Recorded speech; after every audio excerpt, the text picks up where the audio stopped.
எடு கட்டு.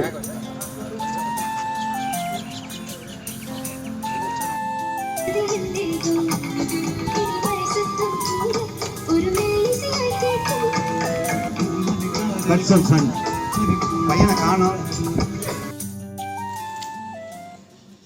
அனைவருக்கும் வணக்கம்.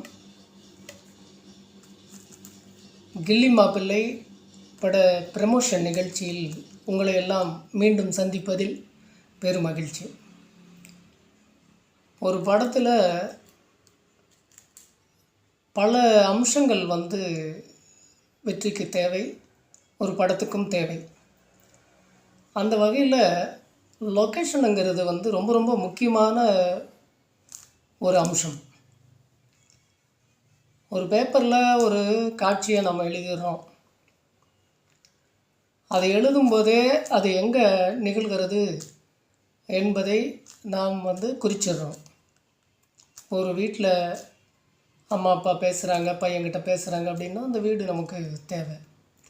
ஒரு கம்ப்ளைண்ட் கொடுக்க ஒரு போலீஸ் ஸ்டேஷனுக்கு போகிறோம் அப்படின்னா அங்கே நம்மளுக்கு அந்த போலீஸ் ஸ்டேஷன் தேவை. ஒரு கதை என்ன இடத்தில் நிகழ்கிறது, அந்த காட்சி எந்த இடத்தில் நிகழ்கிறது என்பதை கதையில் நம்மளுக்கு தேவைப்படுற அந்த இடங்களை அந்த கதை கேட்டுரும், காட்சிகள் கேட்டுரும். அந்த வகையில் இந்த கதையில் நிறைய லொக்கேஷன்ஸ் தேவைப்பட்டது. எங்களுக்கு ஹீரோயினுடைய வீடு, அவன் வேலை செய்கிற போலீஸ் ஸ்டேஷன், ஹீரோயினுடைய வீடு, ரோடு, மற்றவர்களுடைய வீடுகள், இப்படி நிறைய லொக்கேஷன்ஸ் தேவைப்பட்டது. ஒரு ஹாஸ்பிட்டல், ஒரு சாங் லொக்கேஷன்ஸுக்கு ஒரு அழகான இடம், இதெல்லாமே தேவைப்பட்டது. அப்படி தேவைப்படும்போது அதை நம்ம தேடும்போது இது எல்லாமே ஒரே இடத்துல எங்களுக்கு அமையலைங்கிறத விட ஒரு இடத்துல இருக்கிறது அந்த கதைக்கு செட் ஆகலை. அதுக்காக கொஞ்சம் மெனக்கட்டோம். ஒரு போலீஸ் ஸ்டேஷன் இங்கே சென்னையிலேயே நிறைய செட் இருக்குது, போடலாம். அல்லது ஒரு கட்டிடத்தை பார்த்து நம்ம ரெடி பண்ணிக்கலாம். ஆனால் காரைக்குடியில் இருக்கக்கூடிய அந்த போலீஸ் ஸ்டேஷன் ரொம்ப பொருத்தமாக இருந்தது. எனக்கு அந்த போலீஸ் ஸ்டேஷனுக்கு முன்னாடி ஒரு 5-6 படிகள் தேவைப்பட்டது.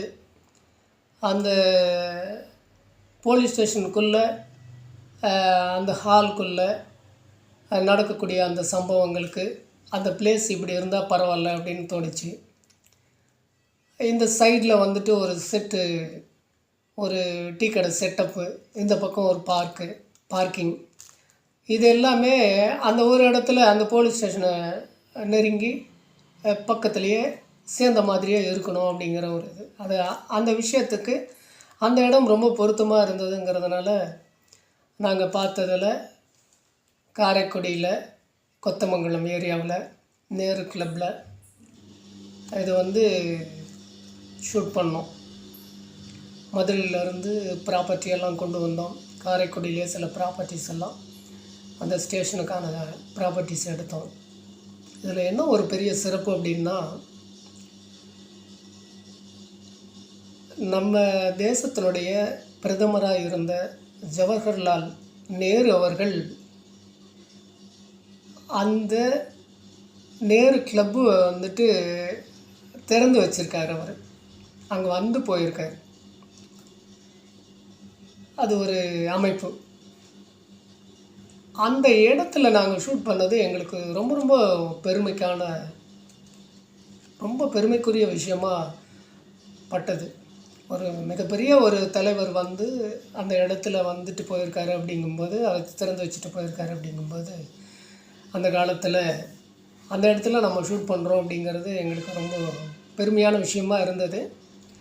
ஸோ அது ஷூட் பண்ணும்போது அதை லொக்கேஷன் பார்க்க போகும்போது தான் எங்களுக்கு அந்த நிர்வாகிகள் எங்களுக்கு சொன்னாங்க. ரொம்ப சந்தோஷப்பட்டேன். அந்த இடத்த தொட்டு கும்பிட்டு நான் வேலை செஞ்சேன். 11 நாள் ஷெட்யூல் பிளான் பண்ணேன். 7 நாளில் அந்த இடத்துல முடித்தோம். அது ரொம்ப சிறப்பாக வந்திருக்கு.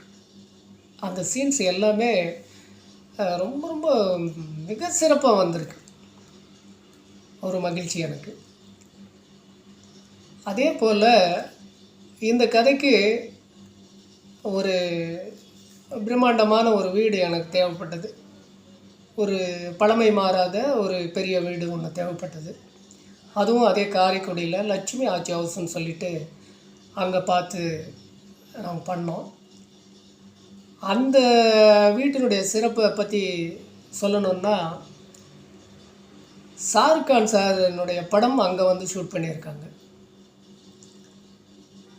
அந்த வீட்டில் விஷால் சார் படம், லாரி சார் படம், இந்த மாதிரி நிறைய படங்கள் வந்து அந்த வீடுகளில் அந்த வீட்டில் வந்து ஷூட் பண்ணியிருக்காங்க. அது எனக்கு ஒரு மகிழ்ச்சியான விஷயம். ஏன்னா எல்லாமே மிகப்பெரிய வெற்றி படங்கள் ஷூட் பண்ண இடம் அது.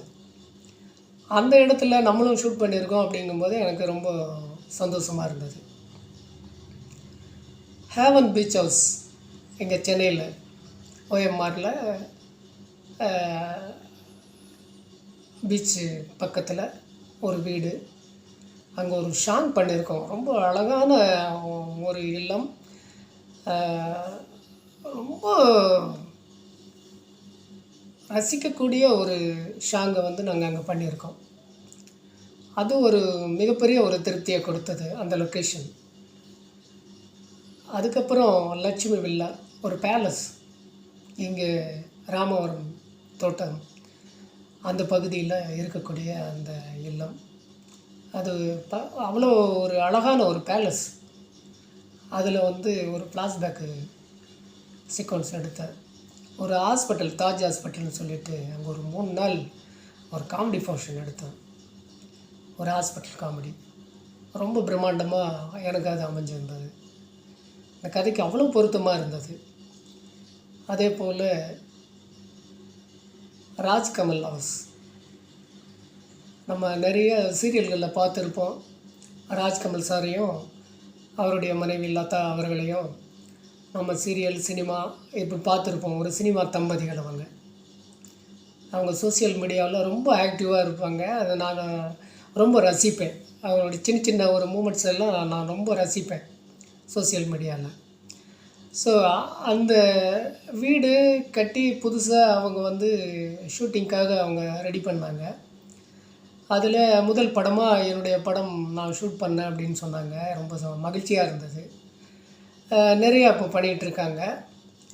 ஸோ அந்த வீட்டில் அவ்வளோ சிறப்பான அம்சங்களை அவர் வந்து அமைச்சிருந்தார். அந்த கலர்ஃபுல்லான அந்த ஹால், அந்த பெட்ரூம்ஸு, ஒரு ஆஃபீஸ் ரூமு, ஒரு கிச்சனு, இதை தாண்டி ஒரு மொட்டை மாடி ஒன்று, அது ஒரு ரெஸ்டாரண்ட் மாதிரியான ஒரு செட்டப் பண்ணியிருந்தார். அதில் நான் ஒரு சீன் எடுத்தேன். இந்த பால்கனியில் எடுத்தேன். ரொம்ப எல்லாமே அந்த கதைக்கு வந்து எனக்கு ரொம்ப ரொம்ப தேவைப்பட்ட ஒரு லொக்கேஷன் அங்கே அந்த ஒரே இடத்துல எல்லாமே கிடைச்சது எனக்கு. அங்கே ஒரு 6 நாள் ஷூட் பண்ணோம். அது ரொம்ப அழகாக அமைஞ்சது. எனக்கு ரொம்ப ரொம்ப திருப்தியாக இருந்தது. கதைக்கு ரொம்ப பொருத்தமாக இருந்தது. அதே போல் சேலம் பகுதியில் வந்து நான் ஷூட் பண்ணேன். அங்கே ஒரு ரெஸ்டாரண்ட்டு, ஒரு மளிகை, ஒரு மால் மாதிரியான ஒரு இடம். ஸோ ஷாப்பிங் மால் மாதிரி ஒரு மலை, அந்த மலை மேலே அந்த சுற்றுப்பகுதியினுடைய அந்த ஏற்காடு சாரல், அந்த பகுதியினுடைய இயற்கை அழகெல்லாம் அப்படியே அவ்வளோ பிரமாதமாக இருந்தது. அங்கே ஒரு அழகான ஒரு சீன் பண்ணேன். லட்சுமி நரசிம்மர் கோயில் அப்படின்னு சொல்லிட்டு சிலுநாய்க்கன்பட்டி அந்த பைபாஸ் பகுதியில் ஒரு மலை இருக்குது. அந்த மலை மேலே இருக்கக்கூடிய அந்த கோயில் படிகளில் ரொம்ப அழகாக இருக்குது. அங்கே பார்த்தா தெரியாது, இப்படி ஒரு அழகான இடம் இங்கே இருக்கா அப்படின்னே தெரியாது. அந்த சேலத்தில் இருக்கிறவங்களுக்கே நிறைய பேருக்கு தெரியாது. ஆனால் அங்கே இருக்குது. அந்த இடத்துல போய் நாங்கள் ஷூட் பண்ணோம். அதே போல் சிவாய நகருங்கிற பகுதியில் இருக்கக்கூடிய தெருக்கள், அழகான தெருக்கள், அந்த தெருக்களை யூஸ் பண்ணோம். இதை விட ஒரு செங்கற்சூளையில் வந்து நாங்கள் ஒரு ஃபைட் பண்ணோம். ரொம்ப பிரமாதமான ஒரு இடம் எங்களுக்கு அமைஞ்சது. அது வந்து கதைக்கு அவ்வளோ பொருத்தமாக எங்களுக்கு அமைஞ்சது. ஒரு 3 நாள் அங்கே வந்து பண்ணோம். அந்த செங்கற்சூளையில் வேலை செஞ்சவங்கெல்லாம் எங்களுக்கு ஒத்துழைச்சி 3 நாளும் அவங்க எந்த வேலையுமே செய்யலை. அந்த ஷூட்டிங் நடத்துறதுக்காக எங்களுக்கு ஒத்துழைச்சாங்க. அவ்வளவு அவங்களுக்கெல்லாம் நாங்கள் ரொம்ப நன்றி கடன் பட்டிருக்கோம். சுக்கம்பட்டிங்கிற ஏரியாவில் ஒரு அந்த பகுதியில் இருக்கக்கூடிய மக்கள் எல்லாருமே வந்து ஒரு சீன் எடுக்கும்போது அந்த ஊர் மக்கள் எல்லாருமே வந்து உக்காந்துட்டாங்க அந்த இடத்துல, அந்த ரோட்டில். ஒரு அழகான ஒரு சிற்றூர், அதில் நாங்கள் பண்ணோம். இப்படி நிறைய லொக்கேஷன்ஸை பயன்படுத்தியிருக்கோம். அழகழகான லொக்கேஷன்ஸு. அதே போல் பாடல்கள் வந்து பொள்ளாச்சியிலையும் மூணாறுலேயும் பண்ணியிருக்கோம். மூணாறு உங்கள் எல்லாருக்குமே தெரியும். அவ்வளோ ஒரு அழகான பிளேஸ். அது ஒரு பனிமூட்டமான ஒரு ஒரு பாறை. ஒரு மத்தியானம் 12 மணி 1 மணிக்கெல்லாம் பார்த்திங்கன்னா ஆள் தெரியாத அளவுக்கு பனி மூட்டம் இருக்கும். அவ்வளோ ஒரு இயற்கையான ஒரு சூழல், அழகான ரம்மியமான சூழலில் அந்த பாட்டை வந்து ஒரு அழகான ஒரு லவ்வபிள் பாட்டை நான் அங்கே பண்ணியிருக்கேன். அது திரையில் நீங்கள் பார்க்கும்போது ரொம்ப வெகுவாக ரசிப்பீங்க. இந்த லொக்கேஷன்ஸ் எல்லாமே, இந்த படத்துக்கு தேவையான ஒரு லொக்கேஷன்ஸ் எல்லாமே எங்களுக்கு வந்து அமைஞ்சது இந்த படத்தினுடைய வெற்றிக்கு பெரு உதவியாக இருக்கும் அப்படின்னு நான் நம்புகிறேன். ரொம்ப அழகழகாக வந்திருக்கு. ஸோ இந்த அழகான லொக்கேஷனை எங்கள் கேமராமேன் வந்து அவ்வளோ அழகாக படம் பிடிச்சிருக்காரு. வெங்கட் கேமராமேன் அதை ரொம்ப அழகாக படம் பிடிச்சிருக்காரு. அதை உங்கள் பார்வைக்கு கொண்டு வர போகிறேன். ஸோ வெகு விரைவில் இந்த படம் உங்களுடைய பார்வைக்கு திரையரங்குகளில் வரப்போகுது. நீங்கள் எல்லாரும் இந்த படத்தை திரையரங்குகளில் பார்த்து ரசிக்கணும் அப்படின்னு சொல்லி எங்கள் படக்குழுவினர் அனைவரும் விரும்புகிறோம். மீண்டும் அடுத்த ப்ரமோஷன் நிகழ்ச்சியில் உங்களை எல்லாம் சந்திக்க வரேன். நன்றி, வணக்கம்.